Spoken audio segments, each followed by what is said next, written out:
Just a few months ago, the Liberals were negotiating with the Bloc Québécois and the NDP to try to extend the life of the Trudeau government. Now, the Liberals are under new management, and the Carney government is eager to seek a new mandate. And while they currently lead the polls, the Conservatives under Pierre Poilievre are right on their heels. Sources tell us Prime Minister Carney has still not fully decided when Canadians will vote, but it will most likely be Monday, April 28th, or possibly Monday, May 5th. Here to talk about this upcoming election campaign, we've got Rosemary Barton, who is, of course, the chief political correspondent here at the CBC, and Louis Blouin, the parliamentary bureau chief with Radio-Canada. It's good to have you both back. We're just back from our trip with the Prime Minister. Yes, exactly. We spent a lot of time together. Yeah, that was great. Well, I hope you've had a chance to rest up, because, Rosie, we know the election is going to start on Sunday, right? We know the trip to Rideau Hall will likely be Sunday. We think the election date is most likely April 28th. What's your sense of the state of play now that we know it's officially here? I mean, let's get it going, right? Everyone has essentially been campaigning in some form or another for many months, certainly since Justin Trudeau resigned. And now we're going to see ourselves launched into the shortest campaign window possible. And I think that is done very much intentionally. A shorter campaign allows for less mistakes, right? It is a way to try and contain someone who has never done this before, the Prime Minister has never done this before, and make sure that they eliminate risk. It is also coming, though, at a time, as we all know, where the Liberals have now made this into a race. This is very much a state now where the Liberal Party is in contention, which is not something we could ever have imagined. Favored, maybe, at this point. Favored, even possibly. Yep. And some of that is due to the Conservatives certainly losing support, but it is very much to do with the collapse of the NDP in the public opinion polling, and of course the Bloc Québécois as well, suffering in Quebec. David, somebody who just ran into a cave 2 months ago and just came out would not recognize what is happening. It's crazy. And I think Mr. Carney wants to surf the Trump wave as much as he can. This threat that is, hanging over our heads, he's trying to get that. And he said in the presser earlier today that he wants a strong mandate for Canadians. What does that say? I need something quickly. I need a seat quickly. I want to govern quickly. And, try and capitalize on this urgency, that emergency feeling that people are feeling in the country. Yeah, Trudeau left, Trump arrived. Yeah. The whole script has been flipped. And Louis, we would cover Parliament last fall, and it's like the Liberals were doing everything they could to cut deals with the NDP or the Bloc to keep the government alive. And now they're under new management and almost eager, it seems, to go seek a new mandate, which is a remarkable shift. Yeah, absolutely. And I could tell you that when you speak to Bloc Québécois MPs in Quebec, they see, the tectonic plates shifting in the province. And they're telling me they have trouble with their 55-year-old and older. People who are scared of what Donald Trump represents, scared for their savings and all sorts of things, jobs also, and et cetera, et cetera. And they are now looking at this and say, okay, now we have to work this, and we have to position the Bloc as the real Quebec defender. And if Mr. Carney is in power or Mr. Poilievre, the Bloc will be the one who will defend Quebec. So they will have to play that card, and their slogan is I choose Quebec. Yeah. So they really try very hard to print that in the minds of Quebecers. But there's a lot of Quebecers who are looking at Mark Carney, like everywhere in the country, and saying, this is reassuring. And it's been talked about. He's being talked about in Quebec. Fun story, my father was at the hairdresser yesterday. And the hairdresser told him, so do you want a Carney cut? So it's just, what? Like, where were we 2 months ago? And it's just, and he looks a bit like Mark Carney, but anyway, that's another day. I get the Mansbridge. That's what I asked for when I go. But Rosie, what are your thoughts on that? Things seem to be polarizing between the Liberals now as the front runner, with the Conservatives now in second place in the vast majority of polls. The Bloc, as Louis describes, getting squeezed, and the NDP. Boy, oh boy, oh boy. Like, the tragedy for them is they may have kept the Liberals alive long enough for them to be wiped out by a resurgent Liberals. Yeah, listen, I covered the NDP for a long time when I was a reporter. That was my central beat. And this is probably fairly devastating for people who have spent their life trying to build the NDP to be a viable alternative. Remember, there was a time where the NDP thought that they could potentially form government, right? We are a long ways from that. We are in a space now where the NDP may not form official party status inside the House of Commons, and people should be deeply, deeply concerned. I am not sure that I sense that concern, frankly, amongst NDP MPs and caucus. I also think that there is an opportunity here for the NDP to come up hard on the progressive side because there's space there for them. There is space because we see Mark Carney sort of moving to the, not to the right, but certainly into the center right. And for whatever reason, that does not seem to be penetrating yet. The campaign could change. Maybe Mr. Singh will find his way into that space. But I also think that fundamentally, two parties that are kind of protest votes, the Bloc and the NDP, have a much harder time making the case right now, given the threat from Donald Trump. That is what this election is going to be about. And people are very engaged. Canadians are very engaged in this story, and so they are going to be very engaged in the election. They have to squeeze themselves into this race between the Liberals and the Conservatives. Right. They have to find space. They have to occupy the space, and it's very difficult. Right. So look, when you're looking at a threat like Trump or an issue like Trump, you're really thinking about who do you want to be Prime Minister. That's where the mind of the voters go. So this is the challenge the Bloc has, obviously, Louis, and the challenge Jagmeet Singh is going to have. Louis, Pierre Poilievre, 60 days ago, 90 days ago, 100 days ago, would have had a historic 200-plus seat majority. And now the poll forecasters have a 1% chance of a Conservative majority and about a 10 to 15% chance of a Conservative most seats outcome in this election. What's happening with the Conservatives right now? I mean, they're doubling down on carbon tax issues and talking about building pipelines, but where are they right now in this shifting landscape? I think there's some people in the Conservative Party we are talking to who think that they should have pivoted more on the message, more on Trump, and let the carbon price on the side, that they have not done that. And the other problem also is the comparison with Trump. When we saw Mr. Poilievre last week question the results of the Liberal race, calling it suspicious, sounds a bit, like discourse we got at the south of the border. We saw this week he's not allowing the media on his plane, traveling with him. So, there's kind of a vibe also that resembles. So this comparison for them, I think, will be difficult during the campaign. But he doubled down, on his when he did this speech in Ottawa a few weeks ago. Doubled down on it. It says, that's where I'm going, and I'm staying the course. At the end, I don't know where it's going to end for them, but he doesn't want to be shifting. That could cause a problem too. If he's shifting too much, he could alienate a part of his base. So I think he's in a very tough spot for now. Well, those Max Bernier voters that they really tried really hard early to consolidate back into their base after the 2021 election. I mean, what you do on Trump could affect them there. But, Rosie, it seems like, he met with Francois Legault today. The Toronto Star is reporting that he called Doug Ford this week, which relations aren't really good, and Ford is not going to give him any help in this election. I mean, what's your sense of where the Conservatives are with all these shifting sands in Canadian politics? The Conservative Party, the modern Conservative Party that was formed by Stephen Harper, is a complicated coalition of groups, right? Whether it be sort of Western power, whether it be social conservatives, fiscal conservatives, and progressive conservatives. And so to keep that coalition together has always been a really big challenge.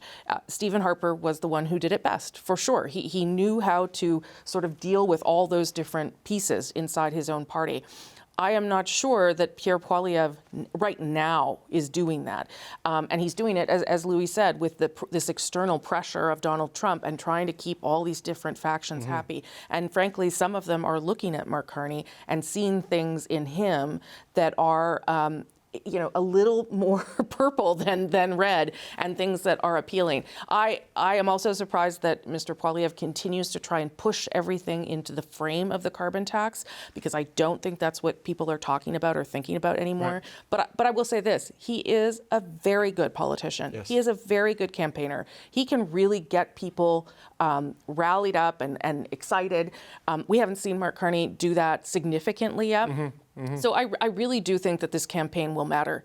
Things may change again, but for sure the momentum is with the Liberals. And a campaign is a campaign. It's like the Stanley Cup Series. Anything can happen there. A mistake can happen. Like Mark Carney has been a politician for 2 months. So, I mean, and we saw it during this trip, Rosie, on Monday. He seemed to be a bit tired. He had those tough interactions with reporters at some points. Tuesday also, I asked him a question in French. He didn't understand the question. He was completely off, and then I had to bring it back. Retell the question in English. Can I ask you a question on that? I've talked to Liberals who look at their numbers in Quebec, and they say, we think they're going to stay up here, up here, up here, then we're going to hit the French debate, and that's going to happen.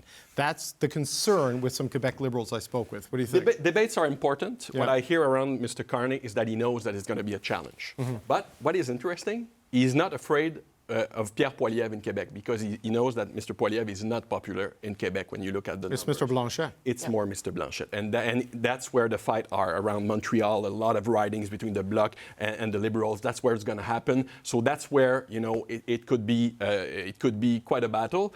But even Mr. Blanchet, sometimes you feel he doesn't really know how to go at Mr. Carney, because he says if we go too hard on him, we're going to make him a victim. Yes. So he has to find also that balance, because Mr. Carney is a reassuring figure at this point. Yes. So we'll see where it goes. It's going to be fascinating. It's going to be super exciting. Yeah, it's much different than the election I think we were planning to cover. And I like the comparison to the Stanley Cup. A hot goalie can get you somewhere in the Stanley Cup. And, that Mark Carney, who knows if he can keep it going. All right, Rosemary Barton, Louis Blouin, thanks so much. Thanks. Okay, a lot to talk about with the Power Panel today. We're going to be joined hopefully in a bit by Emily Nicolas with Le Devoir. But here already is Andrew Thompson, a former NDP cabinet minister in Saskatchewan. And here in the studio, Stevie O'Brien is a former chief of staff to the Liberal cabinet ministers. And Tim Powers is a former strategist for Conservative parties. All right, it's good to see you all. Stevie, that might be the best photo op a Liberals had in Alberta, maybe in the history of Liberals in Alberta, getting Connor McDavid the way in. Yeah. What's your sense of the dynamic right now? Because 2 months ago, your party was dead in the water, and right now it looks like you're going to an election as the favorite to win. Nobody would have expected such a turnaround in such a short time. I think it might be unprecedented. I don't want Liberals to get too comfortable, though. What goes up can come down. It's a boots-on-the-ground game, and it's about turning that voter intention into votes and making sure that you have the volunteers and the structure in place to make to run a good campaign. Yeah, I think the art of campaigning, the ground game, is really going to matter this time. So Tim, when you look at how just opinion has shifted, right? Like we've gone from the projections of all the poll aggregates of a 99% Conservative win and a Conservative majority. That's not down to like 1%, and it's 85% most likely for the Liberals to win. I mean, what do you think we watch for in the opening days of this campaign? Yeah, I wish we took the short on FanDuel. I would have. It's Ontario. You can do that here. Although I would be careful. Stevie handled it well, but. The last time the Edmonton Oilers were favored to win the Stanley Cup and were the prohibitive favorite, they lost in Game 7. So be careful with that metaphor. McDavid scored that goal in overtime, though, right? He won the MVP, but he didn't lead. He didn't leave with the trophy. The polling environment's just wild. It has changed dramatically. There is an instinct, perhaps, to think, well, it happened with John Turner, it happened with Kim Campbell. I think where that becomes disqualified is neither had a Trump-like phenomena like this one to deal with. Though I think you have to look a little bit deeper into it. I think probably everyone would agree here the Conservative vote is pretty hard and pretty solid, up to about 28-29%. You can argue maybe it goes down to 26. So there's a solid number there. A lot of that new Liberal vote, I'd say the Liberals are probably hard to 20 for sure, or 21-22, what Justin Trudeau had. What they've added now they need to keep and keep keeping it. That's a tough row to hoe, not impossible. The first 2 weeks of this are going to be interesting for me, David. How does the new Prime Minister, then styled as the Liberal leader, manage those first 2 weeks? Because I imagine the Conservatives are going to come at him really hard.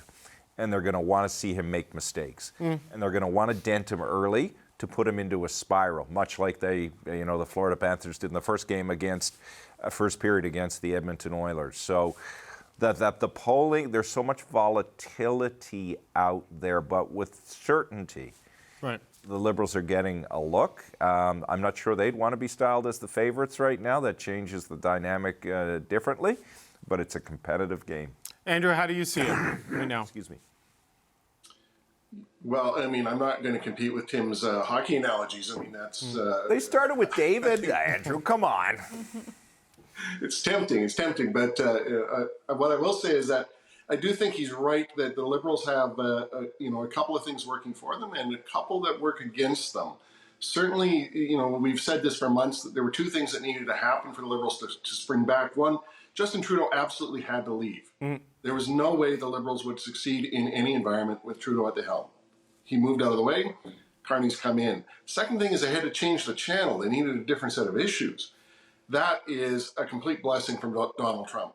And frankly, I think if Trump had just stayed on kind of a business as usual, putting pressure on kind of approach, it wouldn't have created the type of response that we're seeing right now.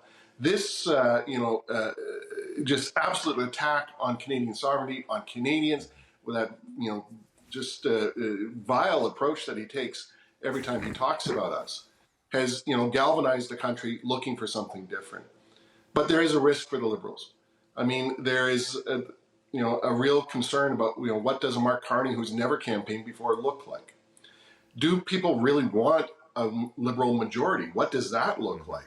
How much of that vote that they're borrowing, how much of that is there really to kind of stop Poilievre, to stop the kind of Trump intrusion into Canada, but isn't all that keen about going back to the good old days where the Liberals are slapping themselves on the back and, looking out for their buddies. So I think that there's a lot that's going to, come into play, and we'll just have to see what that looks like over the next few weeks. Okay, Emily Nicola with Le Devoir, she has entered the chat. Emily, good to see you. What's your sense on the state of play right now with the election? We're going to get the election call and launch on Sunday, voting day, either April 28th or May 5th, and a dramatic shift in the polls from where we started this year to where we will start this campaign. Where's your head on this?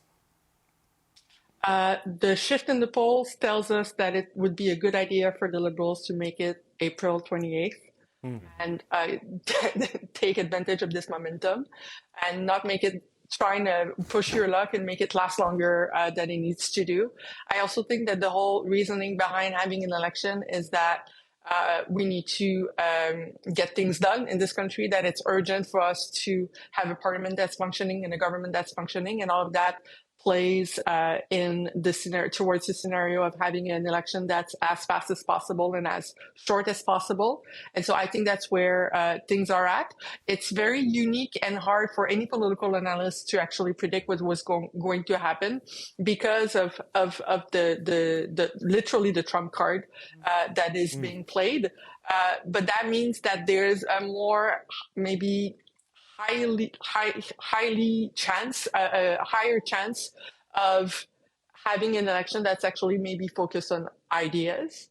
I know it's bold. That's crazy, but Tom. that's possible. Yeah. No, it's a good idea. Yeah, rather than character and clips and who said, maybe who had a slip of the tongue and who sounds nice. I think this might be the one election in our lifetime that sounds like it's a little bit more about the policy and the idea, it's people programs. And that's, I think, is also going to be a little bit of a gear shift for a lot of people who are used to comment on the appearances of people and how they present. I think this is very much about people trying to have a plan for Canada. What is the future for this country? What is the future for our economy? What is it that you see for the role of government? What is the role of government in solving a crisis of sovereignty? It's a very big political economy question, political philosophy question. We're not used to have elections that are run on that, but I do think that there's a more of a high chance that this one is actually about that.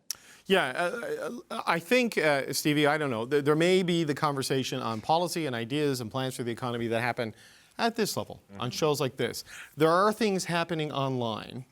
I'm not going to give the details on because I don't want to dignify it, but it is pure character assassination directed at Mark Carney, his wife, his kids, all of it. It is, and people operating in a certain segment of the right-wing space. I'm not saying it's connected with a party, but that is what's happening there for sure. So that's going to do its thing. And who knows, with a social media-fueled campaign, what that does. But when you look at sort of the campaign coming, with an untested, like Mr. Carney's been tested in political crisis and in public office, but not in elected public office. What are your concerns as a Liberal in terms of the guy who's been a big part of it all coming up, the concerns that he could be a risk in terms of it all coming down? There's not a lot of room for mistake. He's going to be under and there's going to be attacks from all sides. So he's going to have to be very, very careful. I worry about the debates. He's not an experienced public debater in sort of election campaign mode, and that will be, whereas Poilievre and Singh have done, and Blanchette have done many campaigns. So I think that they're all going to be going at him. They will all be going at him. So I think he should be spending a lot of time still in campaign prep, especially French language debate prep, and then beyond that, it's getting the timing right. We already talked about this, but this is such a critical moment. They have to go before they peak and hit that sweet spot, and it's very difficult to do. I don't think that the Liberals did it right in 21. I think they waited too long to call the election, missed that sort of post-COVID, we're all vaccinated high where they could have gotten a majority, missed the window and ended up with an avoidable minority. Right. Tim, I don't know if you're okay? It sounds like you're... You don't have to give me CPR. I'll make it through the show. All right. I just want to check. Kearney, he's up. There is the inexperienced question. Maybe it'll go down. Is the ground game good enough? The Conservatives, though, they've made a choice not to have the media on their plane. They're going to do their mostly social media, digital media, local media thing that's got them to first, but now they have fallen back from that position. What's your sense of where Pierre Poilievre and his group find themselves right now with the issue set moving underneath their feet and them sticking with the issue set that they've focused on to this point? Well, I think in the from the late days of the pre-campaign going into the full campaign, they probably want to make sure they're sending to their hardcore supporters a message that, they're sticking with some of the things that got Poilievre there. Because the last two campaigns, Conservatives said they felt like the core Conservatives, that their issues had been abandoned. So that's fine. But I think the Poilievre team has to recognize that they're smart people, that the game they wanted to play has changed. And their leader, who is skilled, needs to start playing a bit of a different game. I think you've seen some of that the last couple of days. I think the announcement in the Saguenay today, and it was in Northern Ontario yesterday, more about trying to include Trump into why Canada Strong, as Pierre Poilievre sees it, is important to do. I think the challenge that Pierre Poilievre will also have is to figure out what Emily described is going. Meaning, if people are looking for a serious leader and they're viewing this moment as serious, how much of the theatrical, pugilistic side of his skill set, which he's very good at, will they want to see versus the more thoughtful, circumspect policy mind that many people rightly argue that he has. And that's going to be a difficult thing for them to weigh because he's very comfortable leading the charge. He's a smart man. Will he showcase more of that? Will that be required or in 2 weeks? And I keep saying this 2-week thing because I think the first 2 weeks are going to be so vital. If the Prime Minister is able to demonstrate he can play the game of politics and we're 2 weeks in and the numbers are the same and the Conservatives are doing the same thing and they're not showcasing a bigger, thoughtful approach to things, that could be a challenge for them. Andrew, how do you see it? That Pierre Poilievre was inevitable and invincible for 2 years, and now neither of those things seem to be the case. I mean, what do you make of the situation the Conservative leader finds himself in going into this election? Yeah, I mean, sure. I think one of his biggest problems is that every time he speaks, you have a pretty good idea what he's going to say. It's going to be very much as Tim laid out, some kind of pugilistic slogan that's going to pop out. He wants a fight with whoever's around. The problem that sort of worked against Trudeau when people were mad at Trudeau, but the problem is Mark Carney's somebody Canadians don't really know very well. And I think they're quite interested in what Mark Carney has to say. And so the problem, I think, both for Singh and for Poilievre will be, how do you break out of people looking at you going, I know exactly what you're already saying, I really only want to hear from the new guy, and what is he going to do? And I think for them that's a real challenge. And the first 2 weeks of the campaign, I think, will play very much into Carney's hand. We've got the gas tax coming off on the 1st, the carbon tax coming off on the 1st, we've got the tariffs going up on the 2nd. It'll dominate a lot of the debate for that time period. The question will be, and maybe this is more to Emily's point, in those last 2 weeks, as we've settled into it, as the emotions come down a little bit, what are we actually talking about as being, what do we do next? And that may be the opportunity for the leaders to be able to connect back in. But I think for both Poilievre and for Singh, they've got a real challenge here of being able to say something different that the voters haven't already evaluated, weighed out, and either discarded or simply banked in terms of their vote. Emily, I wonder how you see it, because, Carney is such counter-programming to Trudeau, to Poilievre, to Singh, right? Like, if you were to say, who is the candidate to save the Liberals, you wouldn't say, I know, a 60-year-old central banker. And yet, you know, this is where things stand. I mean, how do the Conservatives find space in this changed environment?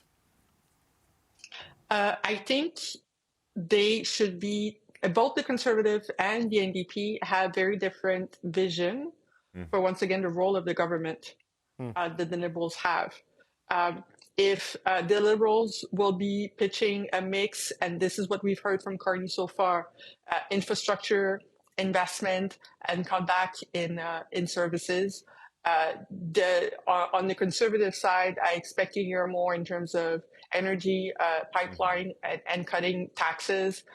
And that's a vision that they have for solving the crisis. For the NDP, to be honest, so far, there's been a lot of, while they solve the crisis, we'll make sure you still have Delta care. I think they need to shift to what is a progressive vision for solving the crisis. What should we be investing in? I think they've been starting to do that a little bit, saying we should be investing in public transit and hospital, but it's been very small. And so, but you need to have essentially ideas being pitched so that people can contrast those ideas. I know it's very idealistic for me to say that, but I do think that if there is one chance in my lifetime that we're going to have an election that is maybe a little bit focused on such a thing, I think it's now. And I think especially for opposition parties, the only way in which they're going to get a little bit of traction is by proposing bold ideas. Canada is going through a midlife crisis, let's put it this way. They're looking for ways to reinvent themselves. And so if there has been any time to pitch bold policy ideas and projects that make a society dream of, this is who we are, now is the time. And I hope political parties, pitch us their best ideas and make people have their pick. Yeah, there is some suggestion from Mark Carney today that he's going to talk about legislation to give the federal government new powers to help approve the projects and speed things up. And he said he's going to discuss more levers, to use that term, Stevie, with the First Ministers when he meets with the Premiers tomorrow. So he seems to have some things he's willing to put in the window. We don't know yet what it is, but you want to plan a campaign, as you know, recruit your candidates, be very methodical, plan out your tour.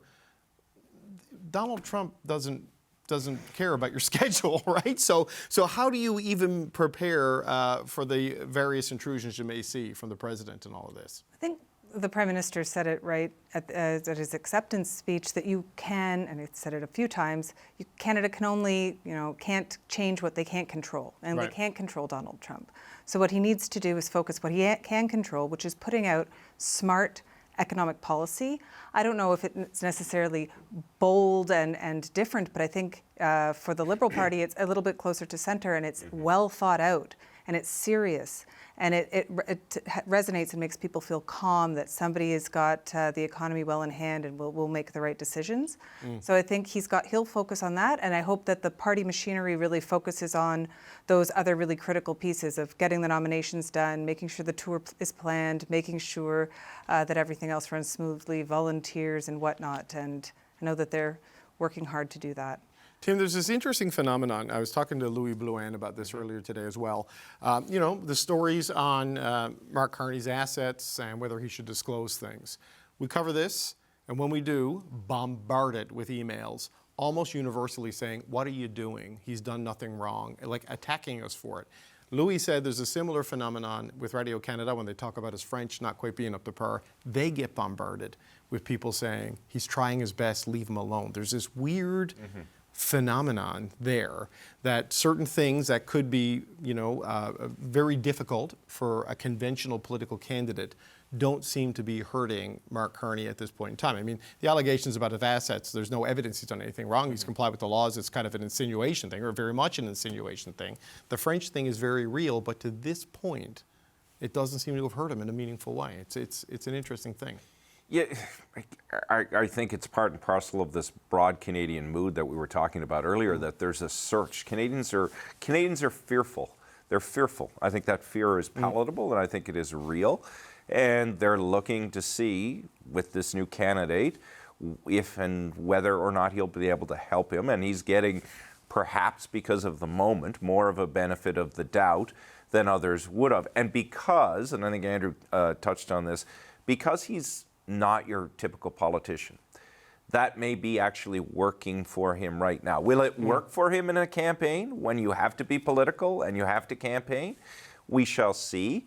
But I think, the conversations I have, the people I talk to all across the country, they're worried. And they don't just want, and this is not a shot at any particular, they don't want theatrics and bombast. They're getting enough of that from the South.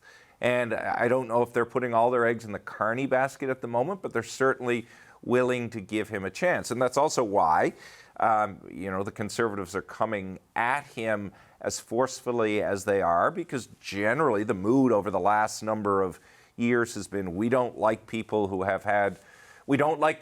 elected office who have had success in other realms and arenas. And that's normally worked. And they're going to keep trying to see if it can work, but maybe people are prepared to look beyond that because of what they're seeing in the South. Or it may be something else, but I wouldn't discount the impact of people's fear and the rope they're giving some to operate. Right. Andrew, your thoughts on that? Yeah, I mean, sure. I think that I think that's partly right. Certainly, both what Stevie and Tim are saying is playing into that. But I also think we live in a different world than ordinary Canadians do as they're kind of looking at these issues. Like, I look at how hard the Liberals have tried to make the Bitcoin stuff and where Singh's money to buy his wife buying these houses stuff comes from. I don't think Canadians really care about that either. They didn't care when the Tories tried to make a big deal out of Singh's pension date. I think most people just kind of shrug and go, yeah, well, whatever, what's that got to do with me? And that's the piece, and maybe that's to Emily's point, that people really do want to kind of hear from the politician, what's this got to do with me? And what are we going to do to fix the country? And what is the direction you're going to take? As opposed to this, throwing of mud or worse back and forth that goes on in politics. So I worry a little bit that some of these issues that we think are really important, and ethics are super important, but that they just don't translate as vote determining for most Canadians. No, I was just struck by this almost like rallying, like the volume of it and the fervor of it. It like we get emails all the time calling us a lot of bad things, and but this one was an interesting one. Steve, I don't know what your thoughts are. I mean, he's a symbol of Canada right now, and Canada feels under attack. So don't attack our Prime Minister, which is what he is. He gets to be prime ministerial as well, which is going to be a bit of a double-edged sword, but he can step out and show leadership, real leadership during the campaign. Which is an unusual situation. Usually you're entirely in caretaker mode, but the situation with the United States means that there could be emergency cabinet meetings. There could be a need to come out and really disrupt the media cycle around the traditional campaigning, and he gets to look and lead and be the story, and I think that'll help. Right, and we've lost our connection with Emily, if you're wondering why I haven't gotten to her. So I just want to explain it to the people at home. And well, Tim, that's an interesting point there, right? Because who knows what happens, but like Doug Ford was able to run a foreign policy election in an Ontario provincial election about Donald Trump. He took trips to Washington. If things do happen during the election, Mark Carney can go to Washington to meet with Donald Trump as the Prime Minister of Canada, even during an election. And who was the first person he had an official meeting with? Doug Ford, effectively, right? But Pierre Poilievre can't match this, right? Because he has no capacity as the opposition leader to do it, right? It could be an advantage in the campaign. Could be an advantage. Also, again, who knows what Trump will say in his next interview with Laura Ingraham and how that influences people, because that's spawned a whole debate. But I would caution, because the greatest weakness, and with respect to Stevie, but I think she would agree, of the Liberal Party is demonstrating any sense of hubris and that we've got this and we know how to do this best. Even with a new leader, not carrying the baggage, even though the Conservatives would argue he advised Justin Trudeau for 5 years. All of that aside, if you show a sense of entitlement, and this is ours and we've got it, as opposed to channeling the moment the right way, that we want to be together, we want to be unified, we want to be fortified as a nation, and it's about Canada, not the Liberal Party, then you're probably in better shape. I think that the challenge, though, for the Liberals is going to be to manage that as this goes forward, and also to see how Mr. Carney responds to daily attacks from very aggressive opponents who will go hard at this. Because the other thing, the certainty the Conservatives have possessed, as put a certainty within them that they do not want to lose. Because Sure. this would be a significant drop. And how all that plays as a dynamic will be part and parcel of this exercise. Well, we'll see how the Conservatives are able to shape the narrative of a campaign when they're not letting the media come with them and are relying on local media to get picked up. I do not know how that is going to work out, but I'm not sure it's going to work as well for them as they might be hoping. Okay, we have Emily back. So just, I'm going to give quick last words to Andrew and to Emily. Just, Andrew, given everything, what kind of a campaign do you think we're in for? I know Emily wants a campaign of ideas. I don't know if we're there. I mean, what kind of a campaign do you think we're in for here, Andrew? Yeah, look, this is going to come down to the electoral map, as it always does. And there are a number of swing seats that are in play. You know, if you look, you referenced Doug Ford, 42 seats here in Ontario are represented provincially by Conservatives, federally by Liberals. How those seats move makes a big difference in where the government goes. What's happening in Quebec is going to be absolutely crucial to understanding whether the Conservatives actually do have ground game there, or whether the Conservatives are splitting up vote in three-way races with the Bloc and the Liberals. So again, it's going to come back down to the electoral map, and I think you're going to see these two different. You'll see the air war is going on, and you'll see the ground war, and the ground war is going to be focused much more on those seats. And I will say this for the NDP, that's probably their saving grace, is that their incumbents are well liked. Just as we saw in the Ontario election, the seat projections that come out of these aggregators aren't always right. What's happening in a local seat is often quite different. And so we'll, as the campaign progresses, we'll see how that plays out in Ontario, what it's playing out in Quebec, what a BC and an Alberta campaign start to look like. Yeah, no, that is a good point. But man, single digits in polls is not a good spot to be in. Like that's tough. Yeah. I mean, David, all I would say on that is that I think what's happened there, to be honest, is that they have dropped in seats where they were polling 12% down to 3%. Right. And so it wasn't making a big difference overall. Seats like Windsor, where they've been competitive, where they've gotten MP, my guess is they're still competitive. Right. They're still in the mid 30s. And I think that's what's happening. What's not, we're misinterpreting what the horse race numbers are showing. Okay, no, that's fair, and Andrew, and that's why they say the only poll that matters is the one on election day. So we'll leave it there. We lost Emily again, so I want to thank Emily Nicola for fighting with the technology demons to join us when she could. Andrew Thompson, Stevie O'Brien, and Tim Powers, thank you so much to the Power Panel.